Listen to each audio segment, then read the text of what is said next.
Sans doute le plus grave crash d'avion de l'histoire du pays. Le bilan est lourd, 179 morts. L'appareil en provenance de Bangkok aurait pris feu après s'être posé sur le tarmac de l'aéroport de Muan, au sud du pays, peu après 9 h, heure locale.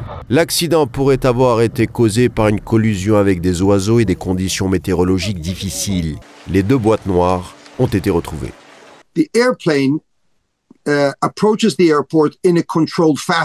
L'avion s'approche de l'aéroport de manière contrôlée. Si nous revenons quelques jours en arrière et regardons les terribles images du Kazakhstan, nous nous souviendrons que leur avion rebondissait dans tous les sens. Ici, tout est droit et plat.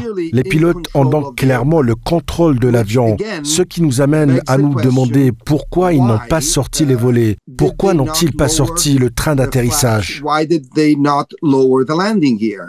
Sur 181 occupants, seulement 2 ont survécu appartenant aux membres de l'équipage. Un miracle d'après le déroulement des faits, puisque l'appareil prenant feu peu après avoir percuté un mur de béton situé en bout de piste alors qu'il tentait d'atterrir sans train d'atterrissage.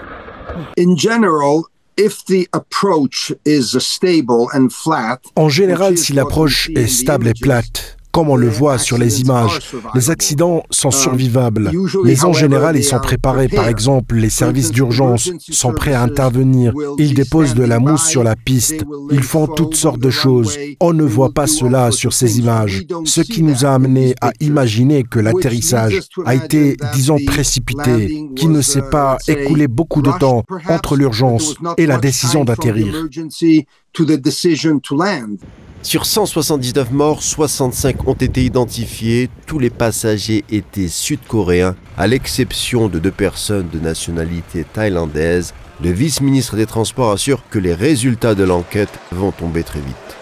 Conformément aux règles internationales de l'aviation, la Corée du Sud va mener sa propre enquête civile au sujet de l'accident et impliquer automatiquement le National Transportation Safety Board des États-Unis, où l'appareil a été conçu et construit. Au niveau mondial, il existe une procédure standard, bien définie et éprouvée pour enquêter sur les accidents. Elle est très détaillée et très efficace. Et j'ai ici une liste de contrôles standards de toutes les actions à entreprendre. Mais pour l'instant, nous en sommes à la 4e. Nous le saurons quand nous arriverons à la page 30. Nous aurons donc une réponse. Elle ne sera peut-être pas aussi rapide que les médias le souhaiteraient, mais heureusement, dans cette tragédie, elle se déroule sur un aérodrome qui n'est pas au-dessus de la mer. Elle se déroule dans un pays occidental, disons. Ce sera donc transparent et nous aurons une réponse. En attendant, le président par intérim sud-coréen Choi Sang-mok a annoncé un deuil national de 7 jours à compter d'aujourd'hui.